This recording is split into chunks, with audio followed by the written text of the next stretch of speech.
अध्यात्म साधना के शिखर पुरुष,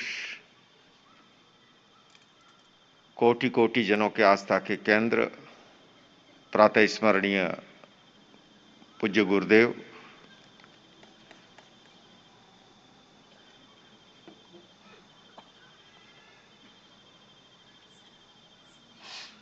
एक गुरुतुल्य व्यक्तित्व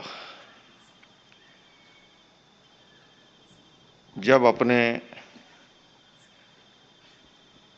छोटे भाई के लिए कुछ इन शब्दों में जब बात रखता है तो सचमुच डिक्शनरी में कोई शब्द नहीं मिलता है कि जिसके माध्यम से कृतज्ञता व्यक्त की जाए।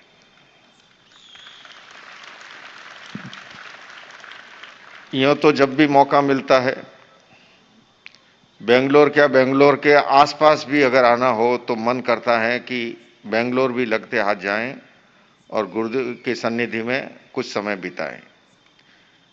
अभी जो गहरी ज्ञान चर्चा चल रही है, प्रश्न प्रश्न के अंदर चुटकियों में गहरा ज्ञान कैसे परोसना, रंगों की अद्भुत दुनिया की बात की। और आप और हम सभी देखते हैं। मैं अगर आपसे पूछूं कि गुरुदेव और हम श्वेत वस्त्र क्यों धारण किए हुए हैं, कोई पीतांबर है, कूली की लाल ड्रेस क्यों है, जज और वकील काला कोटी क्यों पहनते हैं, और तो और छोड़िए, सांड जैसा पशु भी लाल कपड़ा सामने लेके जाओ तो वो दिन में तारे दिखा देगा।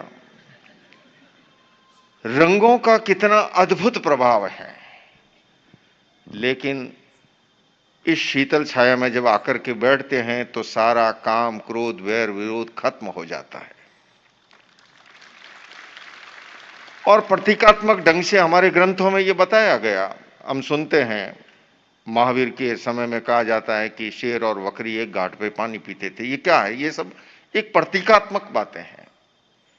मैं कुछ दिनों पूर्व ही महावीर जैन ने जो गुरुदेव के बारे में फिल्म शुरू की है, जो गोवा में ट्रेलर दिखाया, मैंने सोशल मीडिया पे थोड़ा सा ही देखा है। मैं कह सकता हूं कि आने वाली शताब्दियों के बाद, जैसे आज हम सुनते हैं कि महात्मा गांधी नाम का एक व्यक्ति हुआ था जो केवल हार्ड मास का पुतला था और नियत था होकर के देश को आजादी दिला दी, शायद विश्वास नहीं कर पाएंगे कि धरती पर एक ऐसा मानवता का मसीहा पैदा हुआ जिन्होंने दुनिया भर में युद्ध और हिंसा को खत्म करने के लिए कार्य किया। कैसे प्रश्नों के उत्तर के द्वारा, अभी आप बात कर रहे थे, साथ ही साथ मुझे स्मरण हो रहा था, जैन दर्शन में भी कहा कि विवेके धम्म माइये। धर्म क्या है? केवल विवेक की चेतना का जागरण हो जाना। गुरुदेव गुस्से की बात कर रहे थे, नशे की भी कर रहे। नशा और गुस्सा और क्या करता है? नशा और गुस्सा हमारे विवेक को नष्ट करता है। जैसे मोह का बताया गुरुदेव ने कि मोह जो है उससे हमारी विवेक की चेतना नष्ट हो जाती है ना। पति पत्नी में झगड़ा हो गया और शराब पी करके रोजाना आता, और उस शराब के चक्कर के अंदर खेत खलियान बिक गए, गहने बिक गए, बच्चों को फीस भरने को नहीं। और जब ज्यादा झगड़ा हुआ तो उसने कहा कि मैं कसम खा के कहता हूं कल से मैं नशा नहीं करूंगा। पर संध्या का समय हुआ, नाड़ियां टूटने लगी, फिर गया और पी करके आ गया। अब पत्नी बेचारी न तो जोर से चिल्ला सकती है, न झगड़ा भी कर सकती है। फिर थोड़ी कहा सुनी हुई उसने कहा कि आज गलती हो गई, कल से मैं रामू की कसम खा के कहता हूं कि मैं नहीं पीऊंगा। फिर अगला दिन संध्या का समय हुआ, फिर वही रावण के मन भावन वाली बात, गया गटगटा दी और घर सोचा कि आज मैं संभल के चलूं, पत्नी को पता न लगे। दरवाजा खोला और पत्नी ने भी दरवाजे के पीछे खड़ी हो गई देखने के लिए कि आज पी के आते हैं कि नहीं। आंगन में भैंस बंधी हुई थी और भैंस की पूंछ हाथ में आई, बोली रामू की मां, रोज तो तुम 2 चोटी करती हो, आज एक ही चोटी की है। अब ये क्या है? विवेक की चेतना का नष्ट हो जाना। हम देखते हैं गुरुदेव सुदर्शन क्रिया के माध्यम से, डीप ब्रीदिंग के माध्यम से गुस्से और नशे की कैसे खत्म किया जाए, हमें यह सिखाते हैं।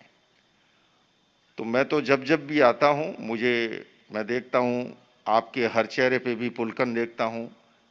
और गुरुदेव, सबसे अच्छी बात है, आज सुबह भी हमारी और जैन साथियों का आगमन हुआ था और काफी उन्होंने प्रश्न किए और गुरुदेव इतनी सहजता से उत्तर देते हैं।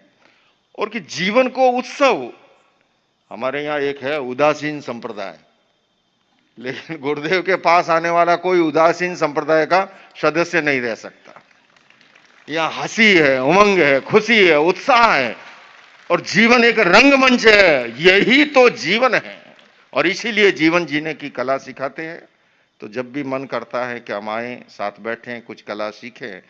लेकिन जब जब प्रश्न उत्तर का क्रम देखता हूँ, पिछली बार बात भी हुई थी और गुरुदेव ने मुझे इजाजत भी दे रखी है, पर मैं भी थोड़ा वणिक समाज से आता हूँ तो देखता हूँ थोड़ा ब्याज और चढ़ने दो।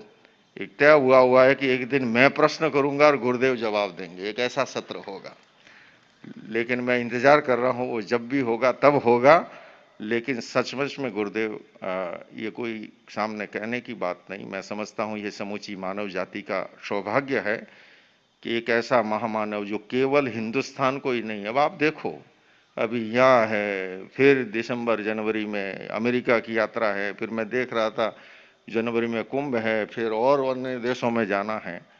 लेकिन उसके बावजूद जो है, पहले तो मैं राजस्थानी भाषा में थुतखरा डालता हूँ, आपको नजर ना लगे, है ना। लेकिन वही ताजगी और जिस तरह से ज्ञान और जीवन की कला बांट रहे हैं, सचमुच में ये भारत भूमि का सौभाग्य है। और गुरुदेव ने अभी ये भी कहा कि नाम और गुण जिसके अंदर रवि भी हो, जिसके अंदर शंकर भी हो, है ना, तो सब कुछ जो है जहाँ से चले थे शालिग्राम से लेकर के मूर्ति, और यही मूर्ति भी तदाकार उससे आलंबन मिलता है और ये जीवंत मूर्ति है जिसे प्रेरणा मिलती है। तो आप और हम सभी सौभाग्यशाली है। मैं अधिक लंबा समय नहीं लूंगा, वैसे भी गुरुदेव के बोलने के बाद बोलना पर आदेश है। मैं इतना ही निवेदन करूंगा गुरुदेव की इसी तरह आप समूची मानव जाति का जो है मार्गदर्शन करते रहे और हम सभी इसी तरह से लाभान्वित होते रहें। इन्हीं शब्दों के साथ ओम आराम।